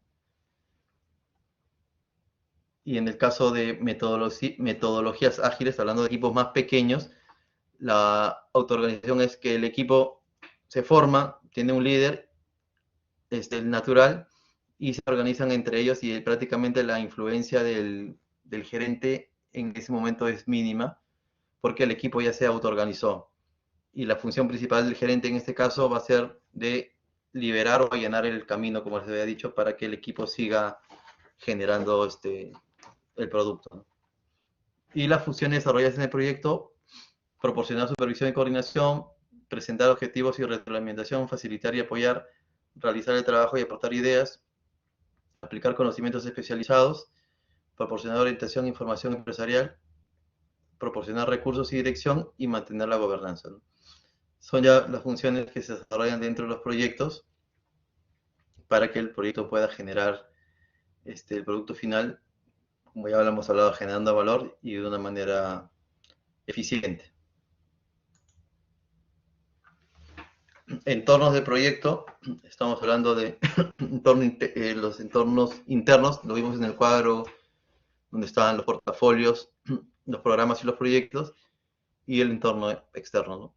El interno son los artefactos, los activos, que son los activos de proceso, las plantillas, los documentos, las normas, los estándares, la documentación de la gobernanza, que es cómo se va a dar el soporte de una manera correcta al proyecto, los activos de datos, toda la data que podamos tener, ratios, información, conocimiento, seguridad, cultura, estructura y gobernanza de la organización, distribución geográfica de instalaciones y recursos, ¿no? Estamos hablando de cómo se va a organizar, por ejemplo, un campamento de un proyecto, donde vas a colocar las viviendas, donde vas a colocar el comedor, los ambientes recreativos, los baños, o sea, es la distribución geográfica de las instalaciones y de tus recursos, obviamente, dónde vas a tener tus equipos, en qué parte van a estar estacionados hablando de un proyecto gigante, obviamente, tierras, tus volquetes, tus máquinas, tus equipos, excavadoras,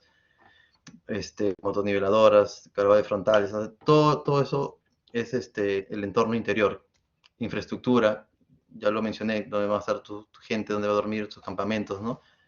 Y ya acabo de mencionar algo de software, por ejemplo, ¿qué software voy a usar para yo tener un control adecuado? Voy a usar, por ejemplo, el correo electrónico como elemento de comunicación básico y puedo ir viendo qué más puede servir para gestionar. Puedo tener quizás un sistema de control documentario para que toda la documentación quede registrada tanto de salida como de entrada. Tengo el AutoCAD para los cadistas para que puedan hacer las actualizaciones de los planos al finalizar el proyecto y actualizar la ingeniería en caso se requiera. Y así yo voy definiendo qué necesito y qué es necesario para mi proyecto, ¿no? La disponibilidad de recursos, obviamente, con qué recursos puedo contar, y también la capacidad de los empleados, ¿no? Es un entorno interno. Como le dije, no siempre voy a tener el equipo que el equipo soñado, ¿no? Siempre voy a tener personas muy hábiles y personas que quizás no tengan esa habilidad, pero probablemente tengan otra habilidad. Va a tener personas comprometidas va a haber gente o persona que no está comprometida. Entonces va a tener que balancear todas esas capacidades para que el proyecto sea exitoso. Y el entorno externo son, como lo dice acá, son cosas que pasan fuera, que por lo general no tienes control en algunos casos, como por ejemplo el mercado, las influencias sociales, culturales, ¿no? Las regulaciones, las bases de datos comerciales, la investigación académica, estándares de la industria, consideraciones financieras, tipo de cambio, intereses, inflación, impuestos, entorno físico, condiciones laborales, clima, lluvias. Todo lo que está en el entorno externo, por lo general tú no lo puedes controlar, pero sí lo puedes tener mapeado, lo puedes tener registrado y puedes tener un plan de contingencia para cada uno de ellos en caso alguno de ellos se dispare o explote, ¿no? Entonces, tienes que tener siempre previsto qué puede pasar en caso alguno de estos cambie o alguno de estos me afecte directamente, para que no te agarre de sorpresa y después estés, como le decimos normalmente, apagando incendios, ¿no? Entonces, acá nuevamente vemos este cuadro, ya lo hemos visto en varias oportunidades, que son los principios, los 12 principios, y describe brevemente qué es cada uno, ¿no? Los 12 principios que se mencionan en la edición 7. Y también siempre habla de valores, que son la responsabilidad, el respeto, la equidad y la honestidad. Obviamente los principios siempre van a ir alineados a los valores. No puede haber un director de proyecto irresponsable y que le exija responsabilidad a su equipo. O sea, no, eso no existe. O sea, sí existe, ¿no? Pero obviamente no funciona. No puede haber un director de proyecto que no respete al personal, que no respete al medio ambiente, que no respete a la comunidad, ¿no? O sea, no hay forma. Y así nosotros pues, tiene que ser honesto, tiene que mantener una equidad siempre para todo, ¿no? Y son los valores básicos que debe tener todo gestor, y más que gestor, toda persona. Tiene que ser un administrador diligente, respetuoso y cuidadoso. Estamos viendo que acá describe el primer punto. Como vemos acá, la administración. Y lo que nos está diciendo acá que el gerente de proyecto tiene que ser un administrador diligente, respetuoso y cuidadoso, ¿no? Que tiene responsabilidades dentro y fuera de la organización. Dentro de la organización con su equipo, con el equipo de gobernanza, con los objetivos de la empresa y fuera de la organización con los recursos naturales, con la población, con los socios, con el cliente, ¿no? Con todo lo que rodea al proyecto. Entonces, en este caso tiene esas responsabilidades tanto dentro y por fuera, pero para cada una de estas tiene que ser siempre diligente, respetuoso y cuidadoso.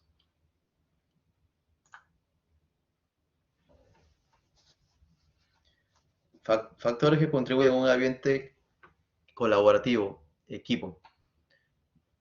No estamos hablando de un ambiente ya que se debe generar dentro del equipo.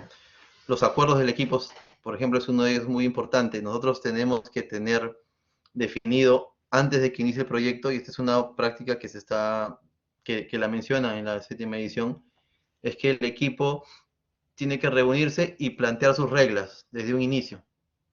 Por ejemplo, el gerente de proyecto junta al equipo y dice que vamos a generar las reglas de convivencia, reglas de disciplina dentro del proyecto, para que cuando pase algo ya sepamos cómo resolverlo. Y todos firman esa acta de acuerdos y eso rige como una especie de estatuto, reglamento interno de trabajo. Por ejemplo, la puntualidad al momento de ingresar a la obra, ¿no? Se establece un horario de ingreso, se establece un horario de salida y que todos tienen que cumplir.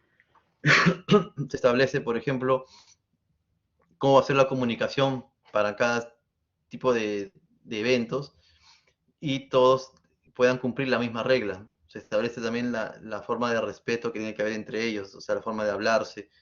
No pueden haber insultos, no pueden haber palabras subidas de tono, no puede haber el tema de acoso laboral, por ejemplo, ¿no?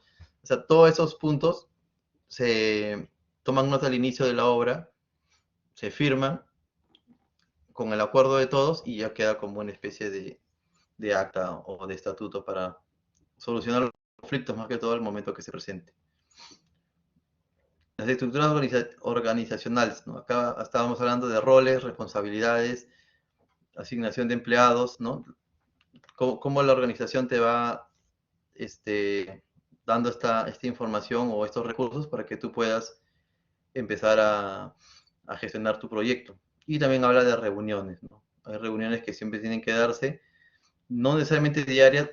En el tema de metodologías ágiles, cuando se empiece a ver este tipo de proyectos, siempre hay una reunión diaria de 15 minutos donde se habla de los problemas y todo, que es una especie de obligación hacerla. En los proyectos tradicionales no necesariamente se hacen todos los días. Acá habla del standing meetings, que es la relación de las reuniones rápidas, ¿no? Que porque tiene que estar siempre, o sea, son cortas y por lo general el personal no se sienta, justamente porque son cortas. En el caso de los tradicionales, muchas veces sí aplica, pero llegar a esos 15 minutos que se sugieren a veces es muy complicado, pero igual las reuniones de una u otra forma siempre se van a dar en los proyectos y son necesarias para coordinar. Te digo, hablamos de procesos.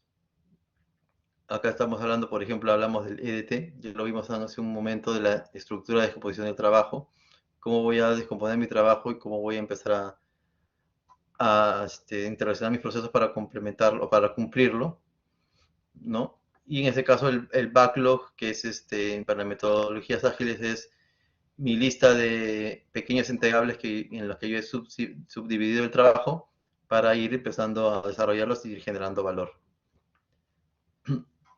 La autoridad, ¿no? Es lo que te da dentro del equipo, es tener el derecho dentro de cierto contexto de tomar decisiones, definir o mejorar procedimientos, aplicar recursos de proyecto, consumir fondos aprobados, y la autoridad es conferida a una entidad, de una entidad a otra, de manera explícita e implícita. En este caso, todo proyecto, todo gerente de proyecto, si nos enfocamos netamente en proyecto, tiene una cierta autoridad limitada que le da la organización. Y el gerente de proyecto tiene que ver cómo aplica esa autoridad para conseguir el objetivo del proyecto, y cuando algo ya sobrepasa de esa autoridad, escala y obviamente busca la autorización que se necesita para continuar. Rendición de cuentas, ¿no? La rendición de cuentas es responder siempre por el resultado del proyecto. Todo gerente de proyecto tiene que rendir cuentas, tanto a sus líderes, ¿no? A la corporación o a los líderes, a los gerentes funcionales o al director ejecutivo, y también tiene que rendir muchas veces cuentas a su equipo, en el sentido de que hay muchas cosas que pueden haber salido o se pueden haber salido de control y obviamente no dependen del gerente, pero tiene que por lo menos darle las explicaciones para mantener al equipo unido. Pero esto más que todo va enfocado a rendir cuentas hacia arriba, ¿no? De los resultados del proyecto. Y la responsabilidad es la condición de estar obligado, es valor inherente que deben tener todas las personas, ¿no? Que están por lo menos realizando un trabajo.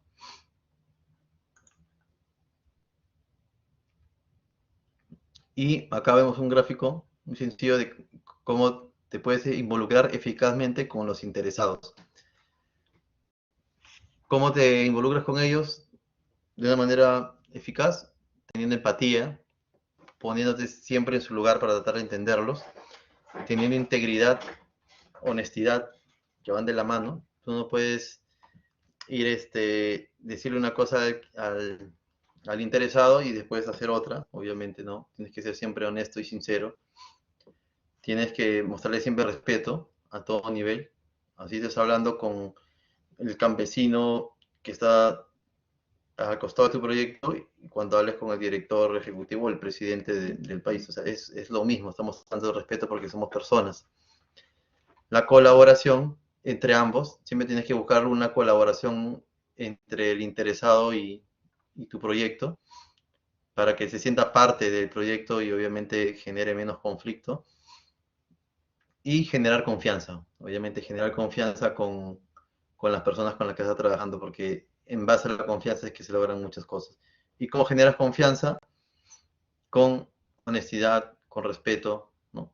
como que todas estas habilidades o valores se complementan para que al final todos en conjunto hagan que tú logres un involucramiento eficaz, como dicen, ¿no? En el título, con los interesados. Acá, enfocarse en el valor.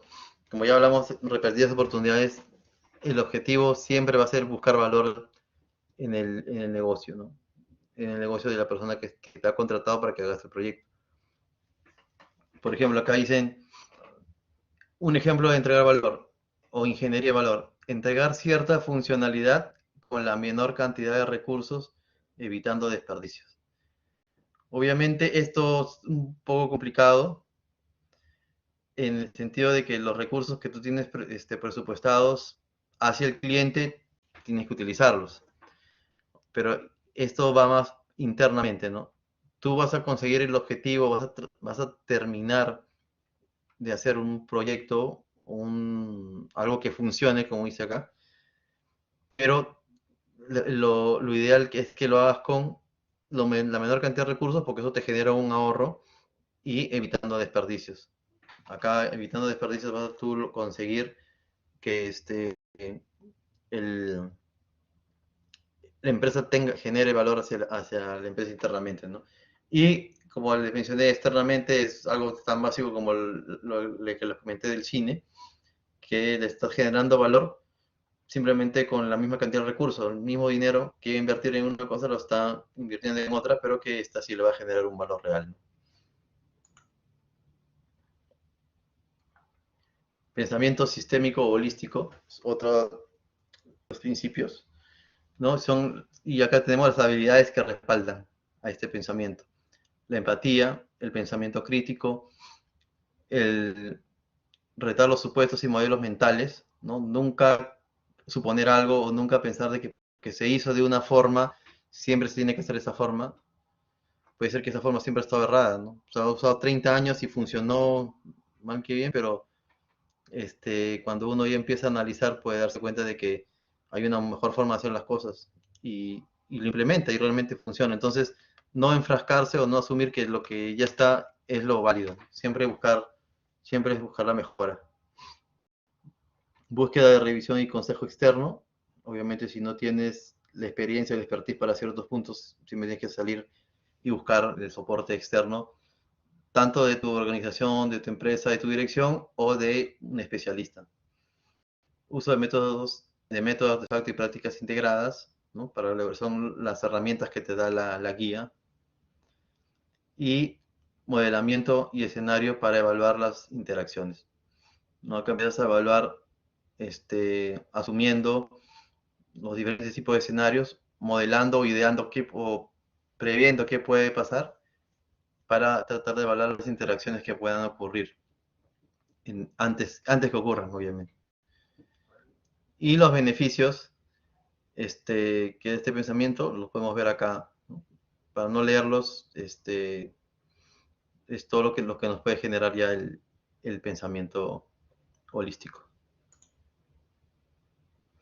Demostración de comportamiento de liderazgo.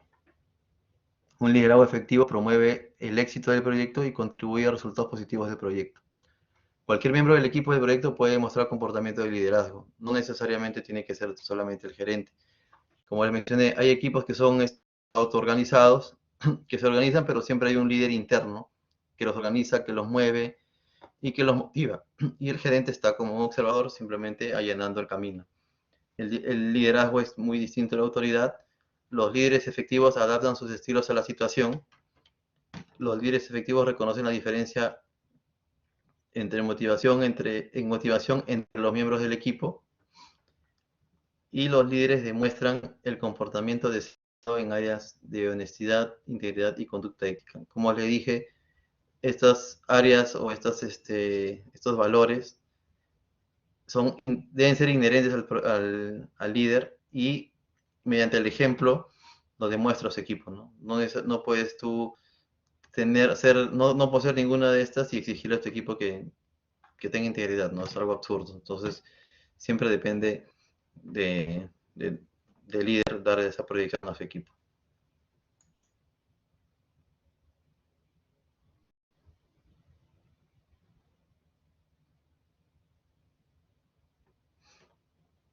Adaptar en función del contexto. Diseña el enfoque de desarrollo del proyecto basando en el contexto del proyecto. Objetivos, la gobernanza, si tenemos los procesos suficientes o se utilizan los procesos suficientes para lograr el resultado deseado. Maximizar el valor, maximizando el valor, gestionando el costo y con velocidad. No necesariamente, ¿y a qué se refiere con velocidad en la gestión de procesos? No se refiere a la velocidad de terminar la obra en lo más pronto posible, sino que estos procesos o todas las herramientas que estén usando fluyan de una manera adecuada, que no se entrampen, que no sea burocrático el solicitar algo para poder conseguir una aprobación, para poder conseguir una compra, para poder conseguir un producto que va a servir para ejecutar el proyecto. Entonces es lo que se tiene que buscar, que esto fluya con una velocidad adecuada para que el proyecto tenga éxito, ¿no? Los beneficios directos e indirectos son los compromisos más profundos por los miembros del equipo, reducción de desperdicios, enfoque orientado al cliente y el uso más eficiente de los recursos. Y esta parte es muy importante tocarla, ¿no? Los recursos que tenemos muchas veces son limitados y tienen que ser usados de una manera muy eficiente. Y esa es una de las funciones principales del director. Usar los recursos que tiene de la manera más eficiente posible y no siempre va a tener todos los recursos necesarios, pero va a tener que hacer un balance entre lo que tiene, lo que necesita y lo que puede lograr. Entonces, esa es una de las habilidades que se tienen que ir desarrollando. Y los resultados son innovación, eficiencia y productividad, ¿no? Lo deben haber visto, por lo menos, productividad en su libro, en su curso de planeamiento, y productividad de obras, si no me equivoco, también tiene un curso. ¿Qué se logra, no? Tiene una buena productividad, se incrementa el valor y se ahorran costos para la empresa. Mejora la metodología de la organización, nuevas prácticas, métodos, artefactos. Vamos mejorando poco a poco las herramientas que vamos usando, porque podemos ir desarrollando muchas más o mejorando las que ya tenemos. Una integración efectiva del proyecto y de todas las áreas de conocimiento y un incremento de adaptabilidad de la organización en el largo plazo.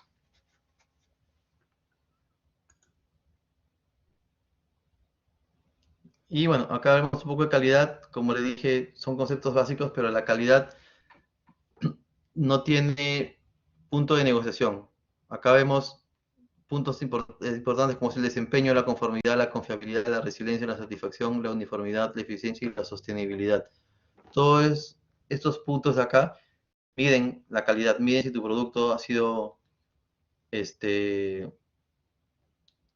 o se ha hecho con la calidad correcta o si que algo falló. Entonces, para no entrar más en detalle, simplemente se reduce a eso. La calidad es lo que garantiza que tu producto se ha hecho de la manera correcta, que va a cumplir, que has cumplido con todos los requisitos del cliente y técnicos para que puedas entregar un producto que genere valor y que sea beneficioso para todos.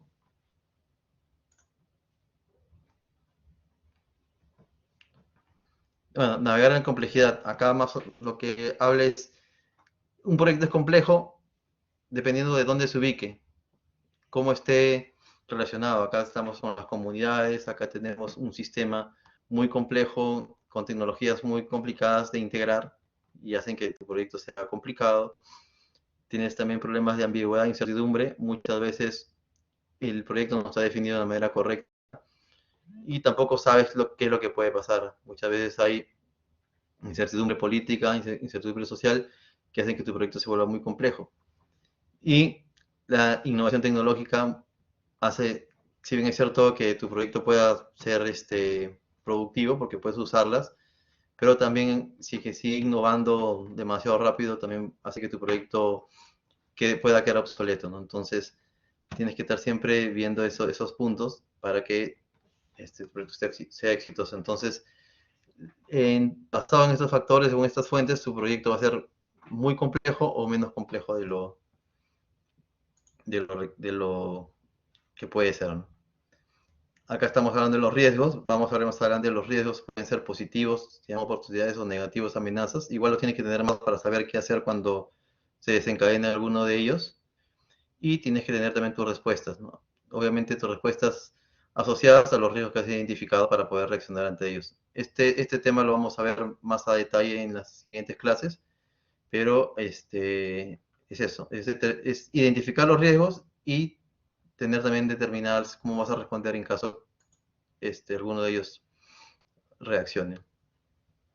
Adaptabilidad y resiliencia son capacidades que tener todo gerente de proyecto, que ya las vimos anteriormente, y simplemente tenemos que desarrollarlas. Son habilidades blandas que todo gestor de proyecto tiene que tener presente siempre. Tiene que tenerlas como parte de sus habilidades blandas, ¿no?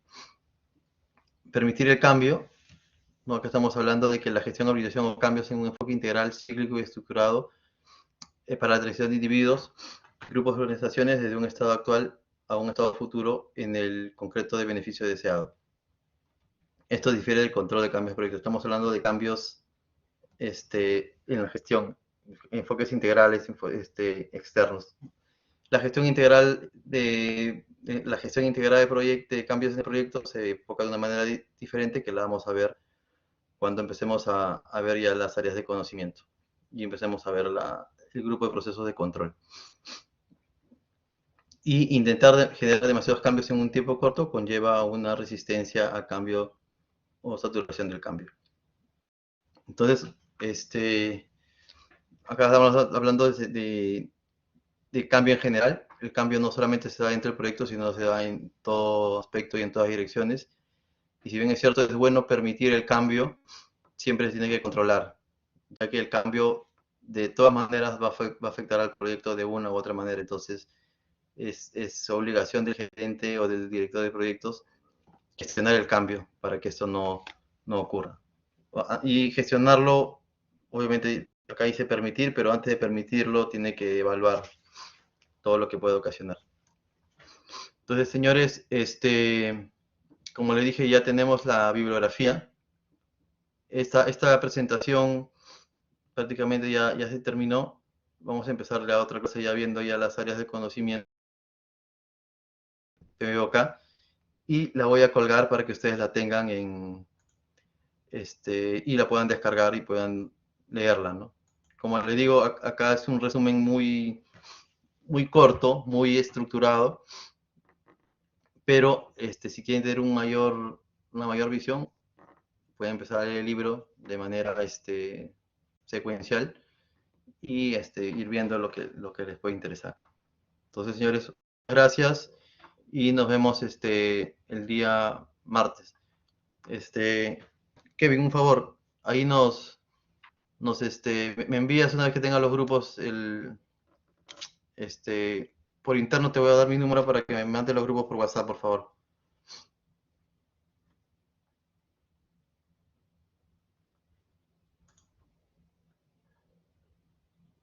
Listo, muchachos, muchas gracias. Hasta el martes. Buenas noches, buenas noches.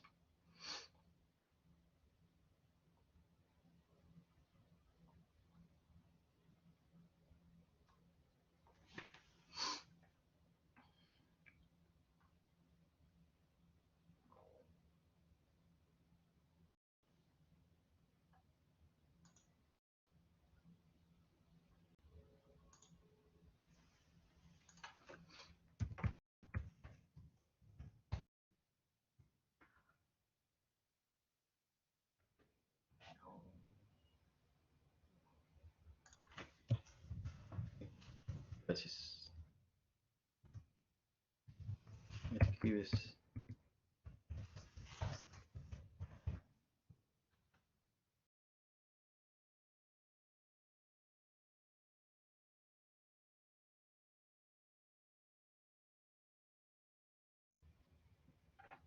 Van a ser 5, alguien preguntó algo, van a ser 5 grupos de 5. Y por favor coordinen con Kevin los grupos. Gracias.